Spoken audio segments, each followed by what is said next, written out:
Yeah, let's go. Good evening and welcome to our Rancho Scandalous. Tonight, live at 6. Tonight we dive into the pressing issues rocking our Rancho High School, from test-taking turmoil and mandatory minimum wages. And yes, tracking students like wayward cattle. Crazy. That's right, Elon. Let's kick things off with a subject as old as number 2 pencils, standardized testing. Our very own Javier is live on the scene. Javier, tell us, what's the vibe at school today? Gilbert, the vibe here is one scholarly frustration. Students are asking questions, will filling bubbles really determine the future? I'm here with some protesters here. What's your name here? My name is Jake. And how do you feel about the test? Dude, I'm acing AP Physics. I can't find that fucking wall, though. Okay. I might not get into college. Okay. And who are you? I'm Arturo. And how do you feel about the test? I found Waldo and I'm going to college. Dude, get the fuck out of here. Sounds like Jake might want to try the SAT version of Where's Waldo.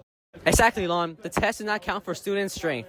One student suggested to replacing standardized testing with personal dance-off. Another student proposed Minecraft building competitions. I think it's actually crazy how students are retaliating in the way that they are, because I personally think that the whole Waldo situation, for example, for this topic, I think it's absurd, because a student having to find Waldo in order to show their educational, I guess, ideas, I think it's stupid. I think it's very stupid, and I think all the students have a right to protest against this issue. Well, I have to disagree with you, Gilbert, because I think finding Where's Waldo is perfect. Because if you can't find that little guy with the goofy glasses on a piece of paper with a bunch of other random people, I mean, he's literally wearing a bright red shirt with white stripes on it. It's not that hard. If you can't find that guy, I don't think you should be going anywhere. You're a fucking idiot. Okay. Let's talk about the work-ready programs, or the WRP. Gilbert, this one's for you. Absolutely, Elon. The WRP is a revolutionary program aiming at guiding students straight into the workplace after high school. I hear they're using 2-hour BuzzFeed quizzes to determine the career paths. Correct. Students answer deep, thought-provoking questions like, what type of pasta are you? To uncover their natural talents. Based on the results, they're placed in mandatory minimum wage jobs, everything from coffee expert to certified burger assembler. But they don't leave empty-handed, right? Oh, absolutely not. Instead of a diploma, they earn a job achievement badge, like Master of Deep Frying or Spreadsheet Savant. Oh, and don't forget the Golden Ladder. Students climb a corporate ladder based on their work selfie likes. Nothing says promotion material like a viral selfie. Now let's hear from our guest, Dr. Ruiz. Dr. Ruiz, what are your Before I thoughts on get the started, WRP? I'm in my cousin's home, so don't mind his background. But I think it's ambitious. While life skills are important, relying on selfie likes to determine promotions could lead to questionable work ethics. Imagine losing a promotion because Karen's latte art gets more likes than your burger flip. So you're saying it's flawed? I am saying it's BuzzFeed meets Hunger Games. Thank you, Dr. Reese, for your time. Now, going back onto this topic, I personally completely disagree with the WRP.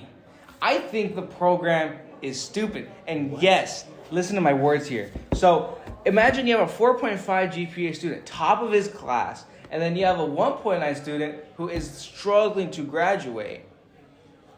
Are you going to really put them at the same job level to start off?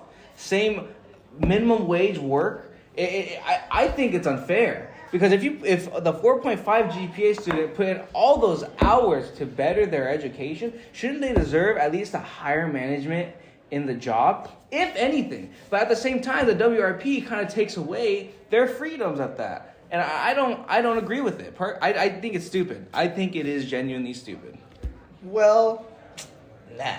I think you're genuinely stupid, Gilbert. You want to know why? Because if those students that are with the 4.5 GPA, I feel like if they were put in the workforce with the kids with the 1.9 GPA, they should be able to, they should be able to do the work that they did in the school, all that good hard work, those hours that you were talking about, they should be able to put that effort into the workforce, and they should be able to double what this kid is doing, the 1.9 kid.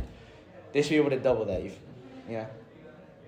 But that doesn't even make sense, though, because how are they going to be put to double time the work? Isn't that just going to unmotivate them to not want to work as hard? because they have no actual gain of moving their minds to a much higher area. Like, it doesn't make sense. It just doesn't make sense. It does, Gilbert. You're just not getting it. That's why we work in the news and not like how you wanted to go on your career of being a rocket scientist. Furthermore, and finally, we tackle the most visible controversy: tracking devices on student IDs. we're talking next level surveillance here, folks. Think big red flags. Literally. Field reporter Javier is back with us. Javier, can you explain the flag situation? Elon, this is what cutting-edge education looks like. These flags are part of a pilot program to improve students' accountability.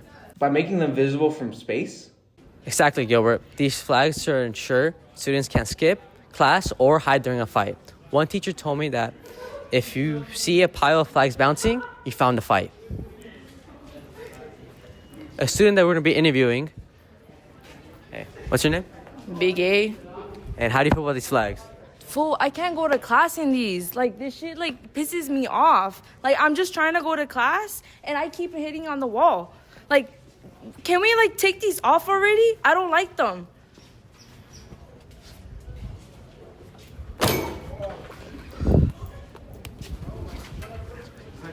Hey, are you okay? Are you okay?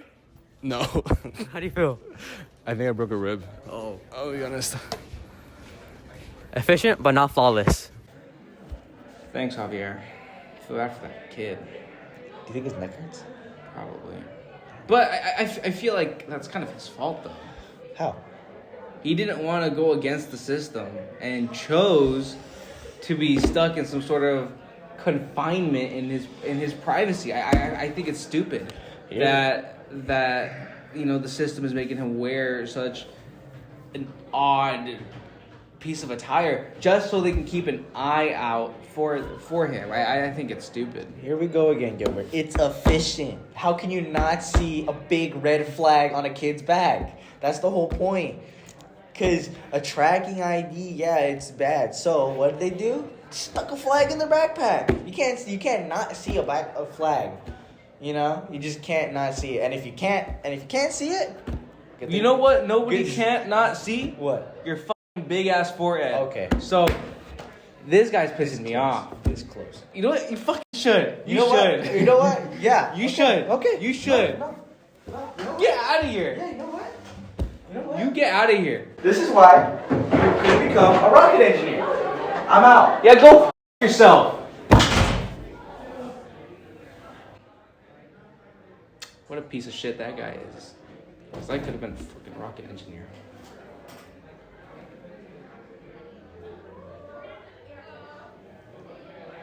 So there you have it.